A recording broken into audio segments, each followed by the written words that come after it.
우리가 어제, 그제부터 4장 말씀을 묵상을 해오고 있습니다. 앞에 첫 번째 13절, 16절까지 말씀을 보면 성령께서 하나가 되게 하신 것을 평안에 매는 줄로 힘써 지키라고 당부를 했고, 함께 한 몸으로서 교회가 예수님의 장수한 분량에까지 성장을 하라고 그렇게 강력히 권면했습니다. 그리고 어제 말씀에는 옛 습관을 갖고 있는 옛사람을 벗어버리고 새 사람으로 옷을 입으라, 새 사람으로 입으라, 그렇게 말씀했고요. 그것이 너희가 주 안에서 배운 바다. 너희가 옛생활 그대로 가는 것이 아니라 새로운 사람으로 살아가도록 주 안에서 배운 바가 바로 그것이다. 자, 그렇게 말씀을 하셨고, 오늘 말씀에는 조금 더 구체적으로 벗어버릴 옛사람들의 모습들과 또 새로 입어야 할 옷으로서의 새 사람. 자, 이것을 번갈아 가면서 옛사람이 이랬는데 이제는 이렇게 해라. 옛사람이 이랬는데 지금은 이렇게 해라. 이렇게 이제 번갈아 가면서 두 가지를 대조해서 말씀을 해주고 있습니다. 벗어버려야 할 첫 번째 옛사람의 습성, 그것은 거짓을 버리라는 겁니다. 참, 제가 이 말씀을 보다가 좀 이렇게 충격을 받았어요. 우리 주님 앞에서 벗어버릴 것이 굉장히 많이 있는데, 바울은 하나님께서 바울을 통해서 첫 번째로 꼽은 것이 거짓을 버리라고 하는 것이구나. 거짓을 버리라고 하셨구나. 자, 그만큼 거짓이 우리 개인과 또 교회 공동체에 끼치는 해악이 얼마나 큰지를 생각을 해보게 하는 말씀인 것이죠. 거짓의 아비가 마귀이죠. 그래서 거짓의 아비인 마귀가 그에게 붙잡혀 살던 옛 습관인 그런 것에서 벗어나라 하는 것이죠. 더 이상 거짓된 삶을 살지 말라. 거짓말을 하지 말라. 그렇게 말씀하십니다. 그 대신에 새 사람으로서 각각 그 이웃과 더불어 참된 것을 말하라. 정직한 말을 서로 주고받아라. 그렇게 말씀을 하고 있습니다. 그렇게 해야 하는 이유가 뭡니까? 그것은 부활하신 예수님을 주님으로 동일하게 믿고 있는 우리가 서로 한 몸에 붙어 있는 지체가 되기 때문이다. 몸의 각 지체가 각각 놀아서는 또 서로 속이고 있다고 한다면 그 교회 공동체는, 그 인격체는 온전할 수가 없다. 온전할 수 없으면 어떻게 됩니까? 마귀에게 휘둘리고 거짓의 아비니까 마귀에게 농락당하는 그런 삶이 될 수밖에 없다라는 사실을 강력하게 말씀하고 있는 것으로 이해가 됩니다.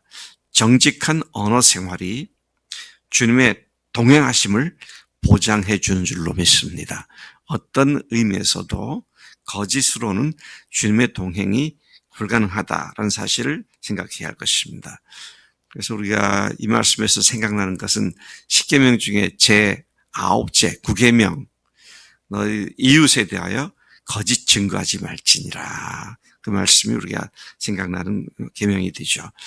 26절에 보면 두 번째로 벗어버려야 할 옛사람의 습관.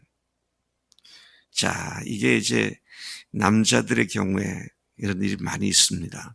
저도 이 문제가 평생 저를 괴롭히고 있는데, 욱하는 것입니다. 욱하는 것, 분을 내는 것, 화를 내는 것. 그래서 말씀이 뭐라고 말하고 있습니까? 분을 내어 죄를 짓는 것과 해가 지도록 분을 품는 것, 이것을 너희들이 벗어버려라. 이것을 중단해라. 자, 이렇게 하는 것은 마귀에게 틈을 주는 습관일 뿐이다. 마귀가 틈이란 말은 뭡니까? 살을 삐집고 들어와서 그 안에 들어와서 진을 치는 것이죠. 마귀가 너희들을 파고들 수 있는 아주 좋은 기회 제공이 바로 욱하고 분을 내는 것이다. 그래서 마귀에게 그런 틈을 주지 않도록 옛사람은 그랬는데 이제 그것들을 과감히 벗어버려야 한다. 분을 내지 않는 것이 최선이지만 그런데 분을 전혀 낼 수 없는 경우가 많이 있죠. 이것을 감안한 말씀이 분을 내어도 해가 지도록 분을 품지 말라. 오전에 분을 내었으면 잘 때까지 그걸 품고 있지 마라. 그런 말이죠. 참 화가 나는 일, 욱하게 만드는 화가 나는 일을 생각할 때 성경은 해가 지도록 분을 품지 말라 그랬는데 사실 우리는 일주일 분을 품을 때도 있고요. 어떤 사람들은 한 달 품을 때도 있고 어떤 사람들은 몇 년을 품을 때도 있습니다. 근데 그렇게 해봐야 마귀에게 계속 꼬투리만 줄 뿐이지 아무 유익이 없다. 너희들의 하나님께 주시는 신성한 성품이 망가질 뿐이다. 이런 말씀을 지금 하고 있는 것으로 이해가 됩니다. 근데 사실 화라는 거는요, 당장 화가 났을 때는 막 불같지만 조금 지나게 되면 그게 다 가라앉잖아요. 조금 지나게 되면 가라앉아요. 그리고 나중에는 조금 생각해 보면 쑥스러워집니다. 내가 별것도 안 갖고 내가 화를 냈었구나. 그래서 언제 그러냐는 듯이 화가 없어져 버리는 경우가 많이 보입니다. 아마 이런 상황을 염두에 두고 하나님께서는 바울을 통해서 분을 품지 말아라. 화를 품지 말아라. 그렇게 말씀하신 것으로 이해가 됩니다. 28절에 보면 세 번째로 버려야 할 옛 사람의 습관은 도둑질하는 것이다. 탐욕에 이끌려 남의 것을 훔치는 버릇은 즉각 버려야 합니다. 당장 버려야 해요. 네.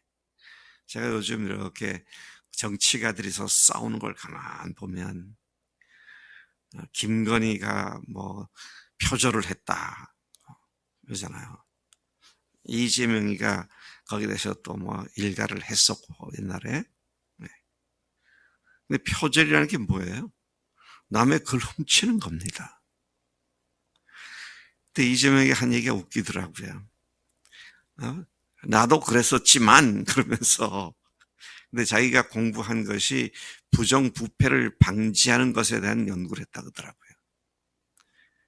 내가 석사과정 때 그걸 공부했는데 그러면서 이제 하는 얘기가 거짓되고 부패한 그런 것들을 우리가 광시해서는 안 된다.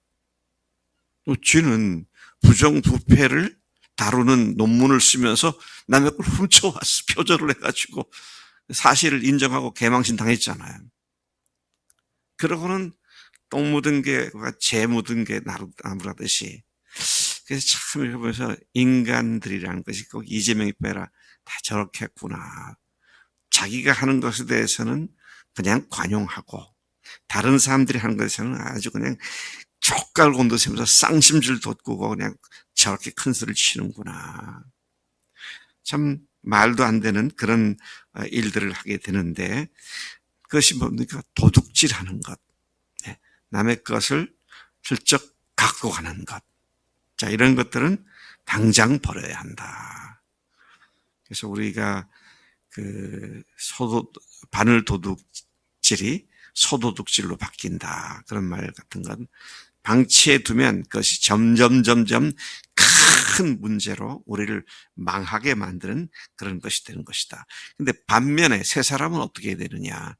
반대로 다른 사람을 구제할 수 있도록 자기 힘으로 자기 손으로 열심히 일하라는 겁니다.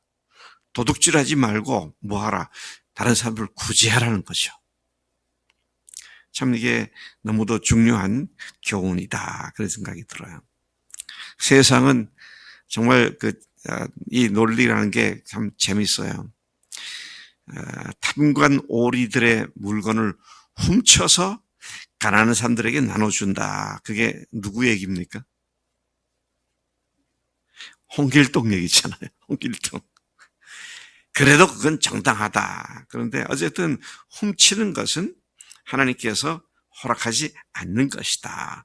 8계명에서 그걸 얘기하고 있죠. 도둑질하지 말지니라. 아주 간단하게 말씀했어요. 도둑질하지 말라.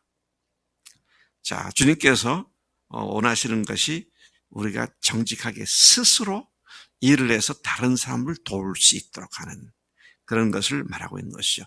29절에 보면 네 번째로 벗어버려야 할 옛사람, 옛습관은 더러운 말을 하는 겁니다. 아까 거짓말이었죠. 아까 처음에는 두 번째, 여기서는 더러운 말을 함부로 내뱉는 그 옛사람을 벗어버려라. 남을 욕하는 말, 네.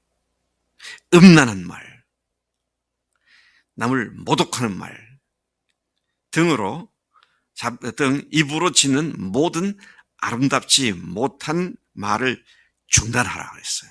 더 이상 그런 말 하지 말아라. 그런 누추한 말은 입 밖에도 꺼내지 말아라. 그렇게 말씀하시죠. 그래서 언어 생활이 순화가 된 사람은 마음도 순화가 됐구나. 그걸 보게 돼요. 저는 어렸을 때 6.25 직후에 아주 심각한 민심의 피폐함 가운데서 자라났습니다. 그래서 초등학교 때, 중학교 때, 고등학교 때 하여튼 들을 수 있는 모든 더러운 말을 다 들었어요. 근데 요즘도 제 입에서 가끔 그런 말이 툭 튀어나와요. 평상시에 그런 생각 안 하다가 언제 요즘도 제가 깜짝 놀라고 보면 차를 몰고 가다 누가 갑자기 끼어들면 입에서 욕이 나오더라고요. 우리 집사람 앞에 내가 늘 부끄러워요. 그래서 늘 옆에 차를 타고 해서 보니까 저놈이 이러면서 참 이게 무섭습니다. 그래서 우리가 그런 것들을 버리지 않고 계속 쓰고 있으면 훗날 큰 망신을 당하게 됩니다. 이것은 하나님의 거룩함을 저버리는 일이죠. 자, 그래서 그런 모든 아름답지 말들 중단하고 아예 입 밖에도 내지 말아라. 그 대신 어떤 말을 해야 되느냐?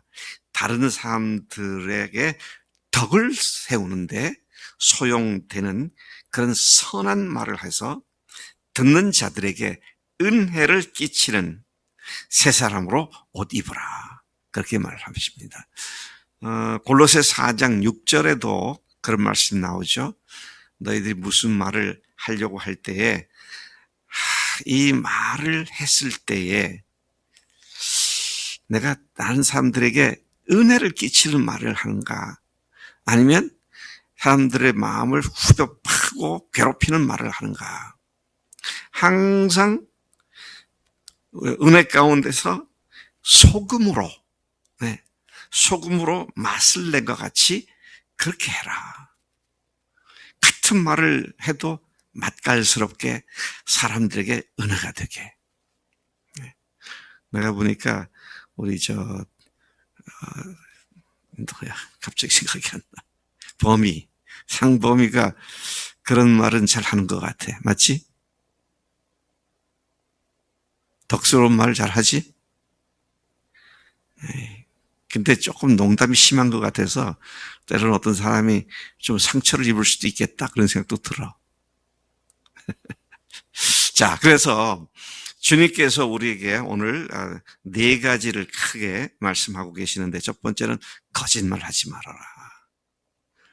또 분을 내지 마라. 분을 내도 해를 넘기지 말아라. 또 도둑질하는 습관을 버려라. 그리고 더러운 말을 입 밖에 내지 말아라. 그리고 반대로 거짓이 아니라 사랑 안에서 참된 것을 말해라. 또 분을 내지 말고 하루가 지나지 않도록 분을 버려라. 그렇게 말씀하시죠. 그 다음에 또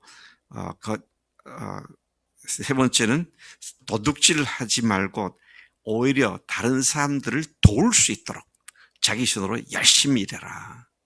그리고 마지막으로 더러운 말, 누추한 말, 너희들 신분에 맞지 않는 그런 너저분한 말을 하지 말아라.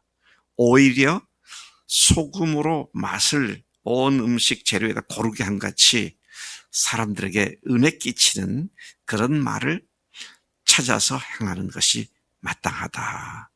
오늘 이 말씀이 우리가 새 사람으로 옷 입은 자로서 주님 앞에서 새로운 습관이 형성된 그리스도의 삶이 되기를 주님의 이름으로 축복합니다.